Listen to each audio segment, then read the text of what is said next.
Нека носим още срама по челото.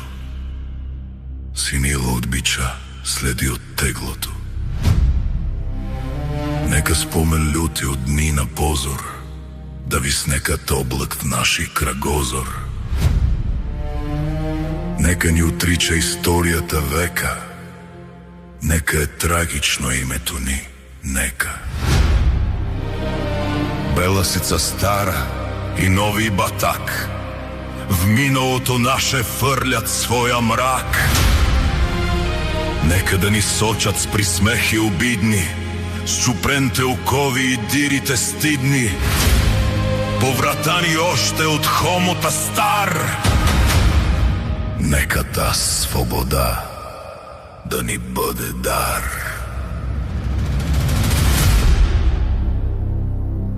Нека но ни знаем, че в нашето недавно свети нещо ново, има нещо славно, що гордо разтупва нашите гърди и в нас чувства силни, големи плоди. Защото там нейбе, навръх планината, що небето синьо крепи с рамената. Издига се някой див, чутовен връх, покрит с бели кости и с кървав мъх. На безсмъртен подвиг паметник огромен, защото в Балкана има един спомен.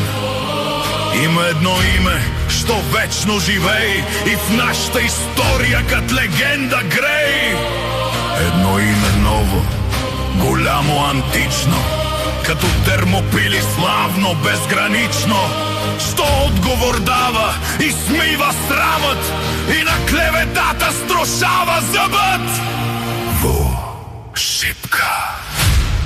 3 деня младите дружини как прохода бранят горските долини. Трепетно повтарят на боя ревът пристъпи ужасни 12 път. Гъсти урди лазят по урвата дива и тела я спелят и кръв я залива. Бури подир бури, рояк след рояк, Сулейман безумни сочи върха пак и вика: търчете, тамо сараите! И ордите тръгват с викове сърдити и Аллах кръмовно въздуха разпра. Върха отговаря с други вик: ура! И с нов дъжд куршуми, камъни и дърви, дружините наши оплискани с кърви, пушкат и отблъскват без сигнал, без ред.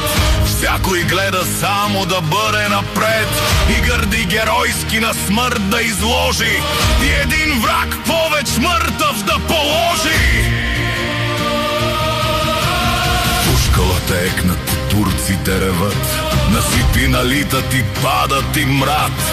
Идат като тигри, бягат като овци и пак се зарвъщат българи орловци. Като лъвове тичат по страшни редут, не сещат ни жега, ни жажда, ни труд. Штурма е отчаян, отпорът е лют. 3 дни вече се бият, но помощ не иде. От никъде взорът надежда не види и братските орли не фърчат към тях. Нищо те ще паднат, но честно, без страх. Качото спартанци под сганта на Ксеркса, талазите идат, всички на штрекса. Последният напън вече е настал.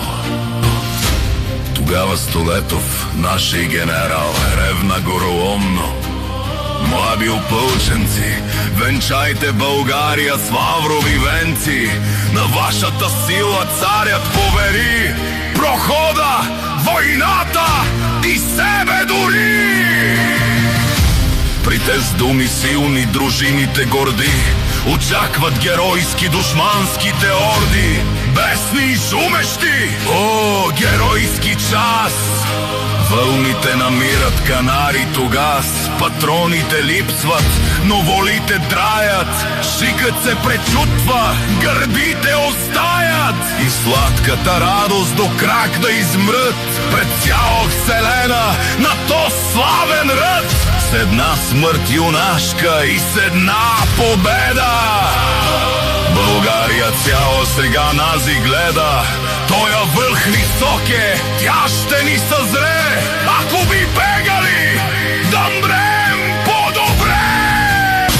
Няма вече оръжие, има хекатомба. Всяко дърво мече, всякой камък бомба. Всяко нещо удар, всяка душа плам. Камън ли дървие изчезнаха там.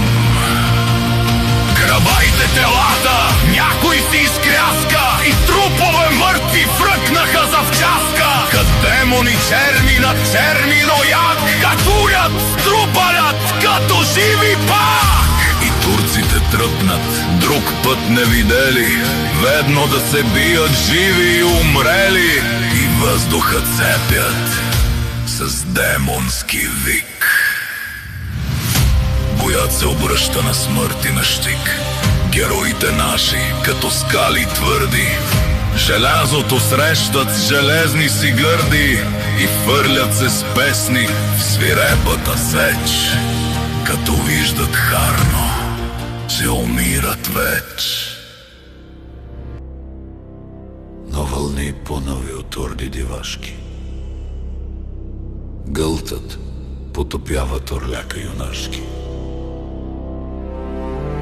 И още миг ще падне заветният хълм. Изведнъж Радецки пристигна с гръм. И днес još Балканът, щом буря зафаща, спомня тоз ден бурен, шуми и препраща. Славата му дивна като някой ек, от турва на урва и от век на век.